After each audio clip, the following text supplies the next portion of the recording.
என்ன பார்க்குறோம் அப்படின்னா, அங்கே ராஜா இருக்கிறாரு.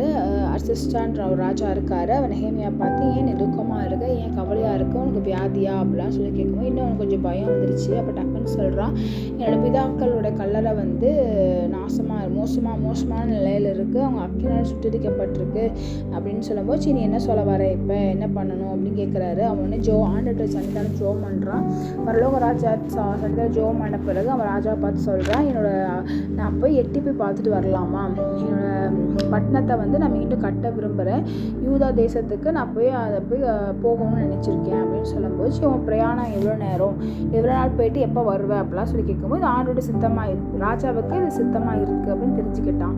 எனக்கு ஒருத்தட்ட கடிதம் அனுப்பி விடுங்க, ஆசாப்னு ஒருத்தட்ட வந்து நீங்கள் எனக்கு கடிதம் அனுப்பி விடுங்க அப்படின்னு சொல்லி அவன் சொல்லுவான். அதே போல் அந்த கடிதத்தை ஆசாப்புக்கு அனுப்புகிறாங்க.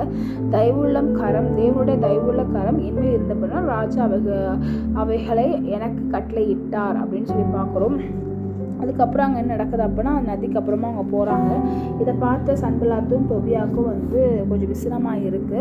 அதுக்கப்புறம் ராத்திரியில் எழுந்து இவங்கெல்லாம் போய் கொண்டு இருக்கிறாங்க. இவன் எது மேலே அவன் மிருகங்கள் மேலே ஏறி போகிறான், அந்த மிருகங்களை தவிர வேறு எந்த மிருகங்களும் அவனோட இருக்கல. அதுக்கப்புறம் அவன் பார்வையிட்டு வரான். வந்த பிறகு அவன் என்ன பண்ணுறான் அப்படின்னா, எல்லோரும் வாங்க நம்ம ஆலயத்தை என்ன பண்ணுறான், எருசலேமை வந்து அலங்கத்தை நம்ம கட்டலாம் வாங்க அப்படின்னு சொல்கிறான். ராஜா சொன்ன வார்த்தையெல்லாம் அவங்க சொன்னோன்னே திருப்பி எல்லாம் கட்டலாம் வாங்க அப்படின்னு சொல்கிறான். அப்போ கர்த்தர் நமக்கு நன்மையானதை நம்மளோட கருத்தில் செஞ்சுருக்கிறாரு வாங்க அப்படின்னு சொல்கிறான்.